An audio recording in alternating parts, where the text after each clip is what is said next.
Bago po kayo tumuto ng makapag-away, look at them. Kuminsan they are just cold slips from the Lord. O, ito na yung problema mo, ha? So, ito muna yung haharapin mo ngayon. Ito muna pagsubok ko sa inyo ngayon. Just another cold slip. Para kung ako, kampante na ako dito sa St. Jude, masaya na dito, and then I just got another cold slip from God, magkakarap ako na sa kanya, okay lang, no?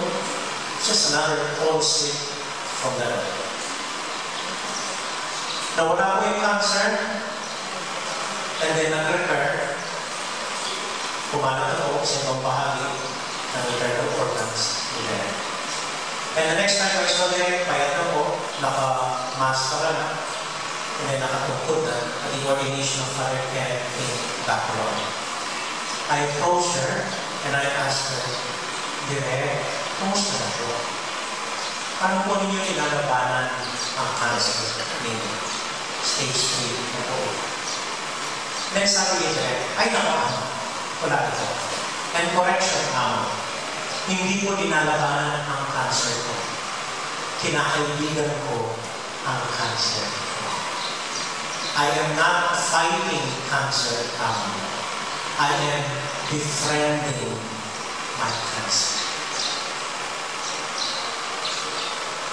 Alam po ninyo kung titignan nyo yung mga kaaway natin sa buhay, sa totoo lang, hindi natin kaaway, kundi na kaibigan. Hindi po ninyo kaaway ang asawa ninyo. Asawa niyo po yan, kaibigan niyo.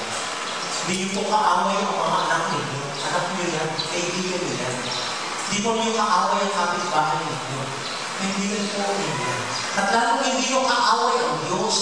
Wala po plano masama para sa atin ng Diyos. Kaibigan po natin ng Diyos. Basta hayaan namin, bigyan tayo, whatever conflict we feel we need at the moment.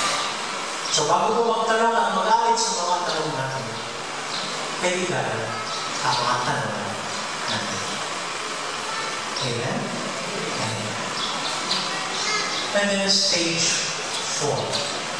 Si Bishop Legazpi po ng Naga, na may cancer din, at malala na yung cancer, iniisip niya, bago siya mag-retire, bago siya mamatay, nagpagawa po ng pelikula kay Direk, which is Direk's last film, hingil po sa ina ng Peña Francia.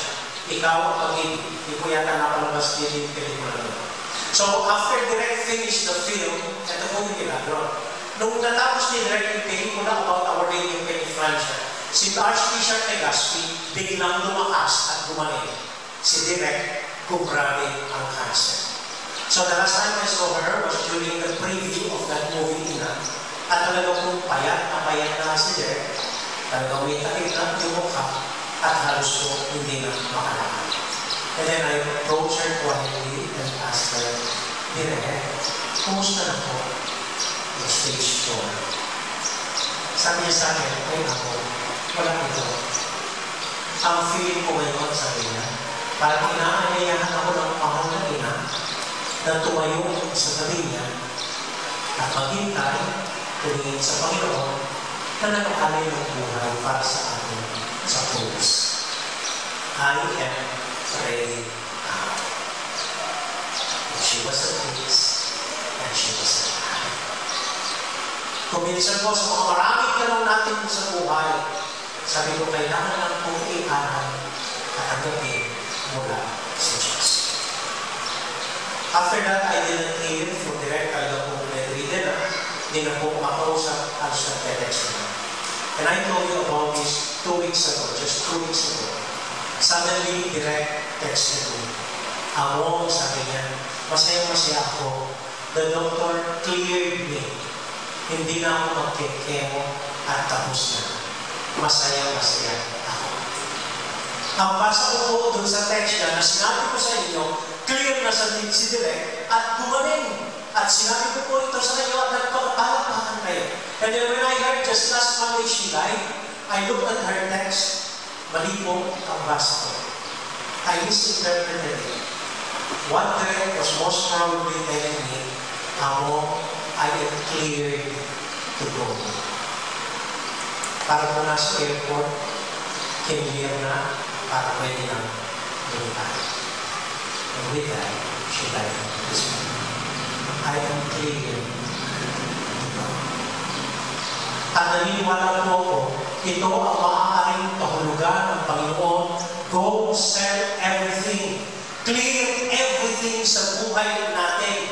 Kung minsan po, ang daming kalibot po dyan, ang daming mga concerns, ang daming mga area na nagpapagulo sa atin, we just have to clear them away for a while para maging diretsyo ang punta po natin sa Panginoon where He could answer all our questions. Ito pong last week nito, nabulong po si Direk sa Ateneo kung saan siya nagtuturo. Saan po ako nagtapos. Anyway, I was looking at my schedule in Tagaytay at tumitingin po ako ng araw na pwede akong libre upang madalo ko siya at mapag-misa. I made a schedule Wednesday, 6 o'clock in the evening, I will say Mass for it.